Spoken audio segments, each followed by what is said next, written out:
Hello and welcome back to my channel Cats Homeo Hub. Today in this video we are going to continue our aphorism series. I have taught the aphorism from 1 to 10. 1 to 10 में जो aphorism 9 10 था वो हमारे vital force के बारे में था. Vital force का इंट्रोडक्शन था वो. और aphorism ये मैं लिख देना चाहती हूँ ताकि हमारे माइंड में रहे कि aphorism 9 से लेकर के 18 तक क्या किसके बारे में दिया हुआ है. वाइटल फोर्स के बारे में दिया है इन हेल्थ एंड डिजीज़. ओके, तो भले ही इसमें लिखा हुआ है अफॉर्जन 20 तक, बट 20 से 22 जिसमें नॉलेज ऑफ डिजीज़ दिया है वो मैं अगली वीडियो में कवर करूँगी. यहाँ पे हम अफॉरिज्म 9 to 18 तक देखेंगे, जिसमें कि 9 10 मैंने पिछली वीडियो में पहली वीडियोज़ में पढ़ा दिया है. अब हम 11 ऑनवर्ड्स देखेंगे. देखिए, इस वीडियो को पढ़ने के पहले मैं आपको बता देती हूँ कि आप अपनी ऑर्गेनॉन की बुक अपने साथ रखिए, क्योंकि अफॉरिज्म जो है 11 ऑनवर्ड्स बहुत ही ज़्यादा लेंदी है, बहुत ज़्यादा उसमें स्टेटमेंट है और पूरे उसी को तो सिंप्लीफाई करना है. तो उस पूरे अफॉरिज्म को वहाँ पे एग्जैक्टली पूरा पूरा लिखने का कोई मतलब नहीं था. तो यहाँ पे हाफ अफॉरिज्म लिखा हुआ है, डॉट डॉट मतलब है कि इनकम्प्लीट अफॉरिज्म है. तो आप अपने साथ अफॉरिज्म ऑर्गेनॉन की बुक रखें और फिर हम सिंप्लीफाई करेंगे. तो but it's better than reading. मैं अभी शुरुआत करने के लिए रीड कर देती हूँ. Wait. When a person fall ill, it is only spiritual, self-acting, automatic vital force everywhere present in his organism that is primarily deranged by the dynamic influence upon it of a morbific agent a morbific agent inimical to life. It is only the vital force deranged to such an abnormal state that can furnish the organism with its disagreeable sensations. So let us understand. Aphorism 11 का essence ये है कि every disease starts internally when the indivisible vital force is disturb. हमें पता है जो हमारी vital force है जब वो डिस्टर्ब होती है, डायनामिकली डिरेंज होती है नॉर्मल स्टेट से, तभी डिजीज स्टार्ट होती है. This energetic disturbance is the true root cause of all disagreeable sensation and pain. हमें जितनी भी डिसएग्रीएबल सेंसेशन पेन महसूस होती है उस सबका रीज़न ये जो energy dynamic derangement of vital force है, वही उसका कारण है. Sickness is not purely physical, it originates dynamically within our life energy.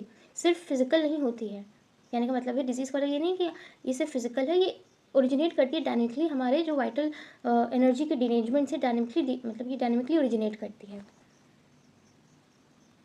और साथ ही में क्या होता है, जब बॉडी का वाइटल फोर्स डायनेमिकली डिरेंज होता है तो हम कुछ अब normal sensations, disagreeable sensations produce करते हैं, जो कि हमारी बॉडी में विजिबल होता है. किस फॉर्म में?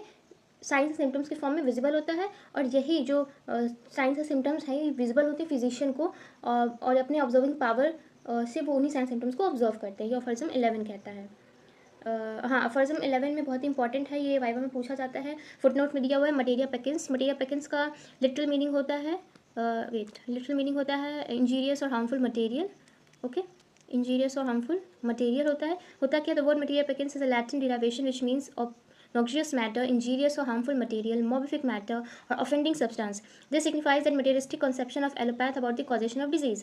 In Aphorism 16, Hahnemann says to regard those diseases that are not surgical as a peculiar, distinct thing residing in the human frame is an absurdity which has rendered allopathic so pernicious. मतलब ये जो materia पेकेंस cause of disease है या फिर injurious या harmful material है, ये homeopathy में नहीं मानी जाती. हम मटेरियल कॉज नहीं मानते हमारी डिजीज़ का रीज़न. हमारे में मियाज़म होता है. हर कोई भी वाइटल फोर्स का डिस्टर्बेंस, कोई भी डिजीज़ का रीज़न हमारे में मियाज़म होता है, उसके एक्सप्लोजन से होता है. पर ये जो मटेरियलिस्टिक मटेरियल पेकेंस वाला कॉन्सेप्ट है ये एलोपैथिक स्कूल्स में पाया जाता है. ये जिसमें लिखा हुआ materialistic view of allopath about disease, आप रीड कर सकते हैं, आपको इजीली समझ में आ जाएगा. Now moving ahead to aphorism 12. Wait. It is morbidly affected vital energy alone that produce disease, so that morbid phenomena perceptible to our senses express at the same time all the internal change in the word. They reveal the whole disease. Consequently, the disappearance of all the morbid phenomena necessarily implies the restoration of the integrity of the vital force and therefore the recovered health of a whole organism. ये तो मुझे लग रहा है आपको काफ़ी हद तक समझ में आ ही गया होगा रीडिंग करके भी. तो ये अफॉरिज्म 12 में ये का एसेंस ये है, डिजीज़ जो होती है ना एक्सक्लूसिवली क्या होती है, प्रोडक्ट होती है हमारे अफेक्टेड इंटरनल वाइटल एनर्जी का. ये हमें पता चल गया.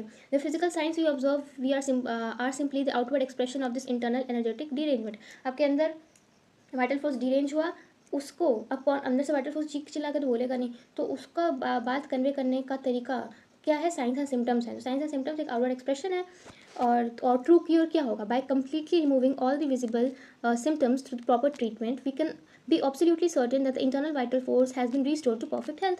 सिंपल हो गया। अगर वही सारे साइंस एंड सिम्टम्स रिमूव होते हैं प्रॉपर ट्रीटमेंट के हिसाब से, तो अपने आप ही हो रहा है कि हम जो उसका रिफ्लेक्शन है उसको सही करें, तो कहीं ना कहीं हम जो डिजीज़ है, जो वाइटल फोर्स डिजीज है, उसको भी सही कर रहे हैं। फिर अफोरिज्म 13 पे आते हैं। वेट, Aphorism 13 है, therefore disease that does not come with the province of manual surgery, considered as it by all the allopaths as a thing separate from living whole, from the organism and its animating vital force and hidden in the interior is an absurdity. आगे मैं continue करूँगी book से। is an absurdity that could only be imagined by minds of a materialistic stamp and has for thousands of years given to the prevailing system of medicine all those pernicious impulses that have made it truly mischievous non-healing art. तो अब देखिए 13 फॉर्जम 13 समझाना क्या चाह रहे हैं हमें ये बताना चाह रहे हैं डॉक्टर हैनीमैन, जो ओल्ड मटेरियलिस्टिक कॉन्सेप्ट है ना डिजीज़ का, कि the old materialistic idea that disease is a separate physical entity hiding inside the body is entirely false. Doctor Hahnemann ये कहना चाहते हैं कि जो आइडिया है कि जो डिजीज़ है ये एक फिजिकल एंटिटी है, ये हमारी बॉडी में ही है, मतलब इसको इसे डायनेमिक ना समझ के फिजिकल एंटिटी समझना, कोई मटेरियल कॉज समझना, कोई मटेरियल एजेंट समझना डिजीज प्रोड्यूस करता है, ये सरासर गलत है। Human body and its vital force act as an inseparable whole. Okay, जो हमारी ह्यूमन बॉडी है and vital force act as an inseparable whole. We must treat the whole person not an isolated part. हमें पूरे as a whole person को treat करना है, एक एक पार्ट को लेकर नहीं करना चाहिए। ये डॉक्टर हेमन कहना चाहते हैं अफॉरिज्म 13 में। अब हम आगे बढ़ते हैं, अफॉरिज्म 14 को रीड करते हैं। There is in the interior of man nothing morbid that is curable and no visible morbid alteration that is curable which does not make itself known to the accurately observing physician by means of morbid signs and symptoms. देखिए now meaning क्या होगा इसका, कि देखिए जो भी चीज़ observe है, everything is observable, every curable internal disease reveal itself externally, nothing remains permanently hidden. कोई भी इंटरनल डिजीज है वो रिफ्लेक्ट करी खुद को साइंस सिम्टम्स के through. The body speaks, the body perfectly expresses its internal disorder through a unique combination of observable sign and symptom. वो अपने साइंस सिम्टम के थ्रू एक्सप्रेस कर रही है खुद को।